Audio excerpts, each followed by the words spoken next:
Shrimad home remedies में आपका स्वागत है। और हम आपको बताएंगे कि प्रतिदिन मंदिर क्यों जाना चाहिए।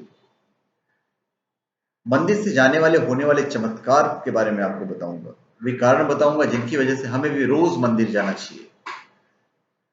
मंदिर शब्द दो शब्दों से मिलकर बना है, मन और दर, अर्थात हमारे मन का दरवाजा, हमारे मन का द्वार, जहां हमारे मन को शांति की अनुभूति होती है और हमें आध्यात्म का एहसास होता है।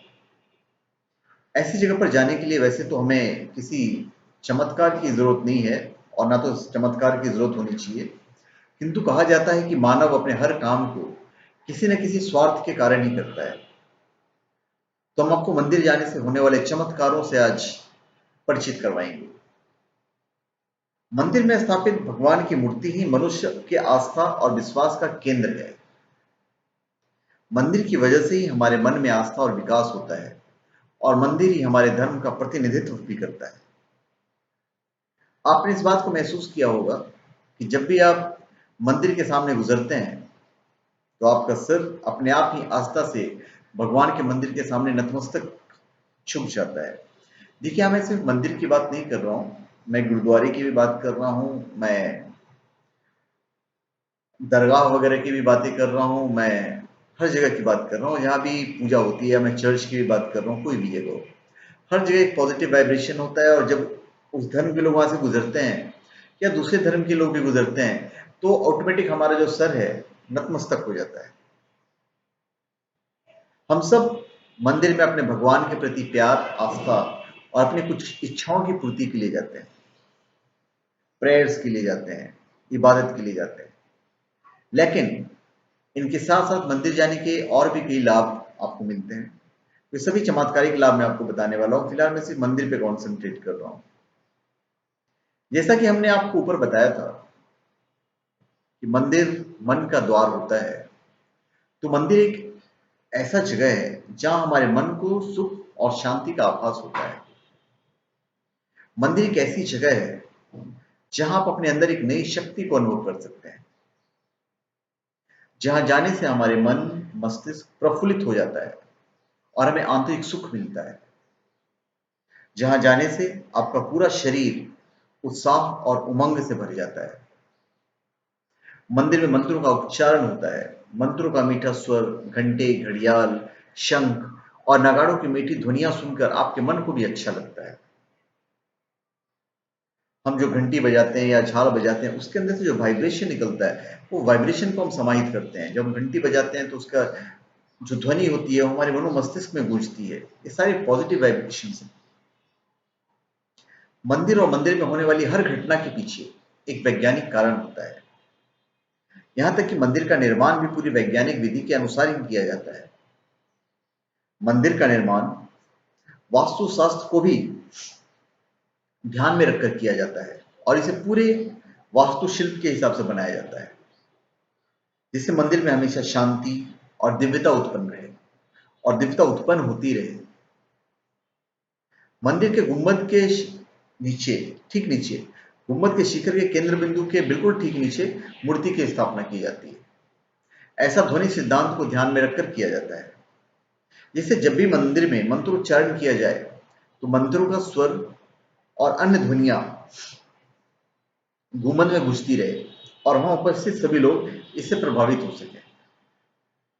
मूर्ति का और गुंबद का केंद्र एक ही होता है, जिससे मूर्ति में निरंतर ऊर्जा प्रवाहित होती रहती है।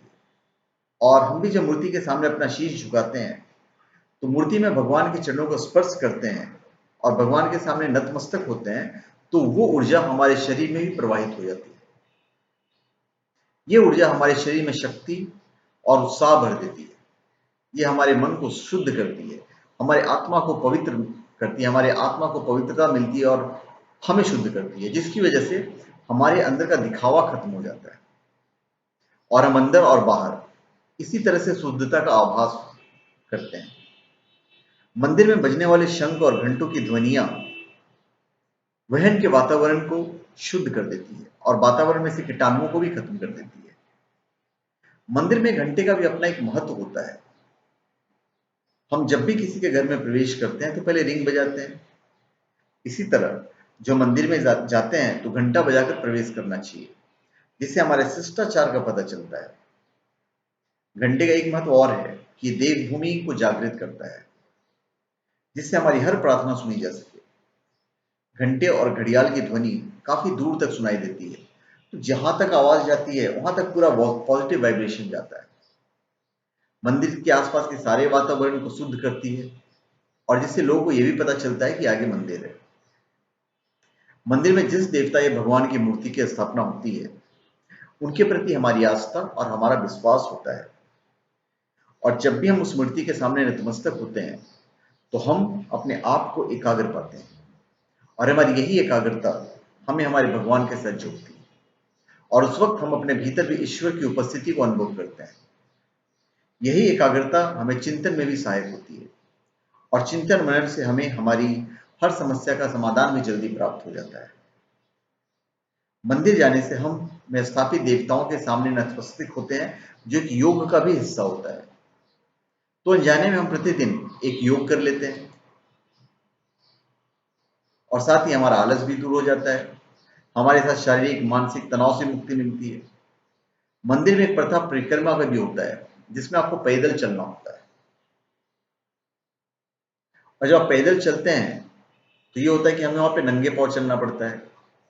तो जो पॉइंट्स होते हैं हमारे पाँव के नीचे, अभी तो चलो आजकल हर जगह सीमेंटेड हो गया, पर बहुत जगह पे क्या होता है, पूरा उखड़ा जमीन होता है। तो जब मंदिर की परिक्रमा करते हैं तो हमारे जो पॉइंट्स हैं वो पॉइंट्स दबते हैं, जिससे हमें फायदा होता है। जो हम बिंदु हैं तो उसके अनुकूल दबाव डालते हैं, जिससे हमारे स्वास्थ्य पर भी लाभ मिलता है।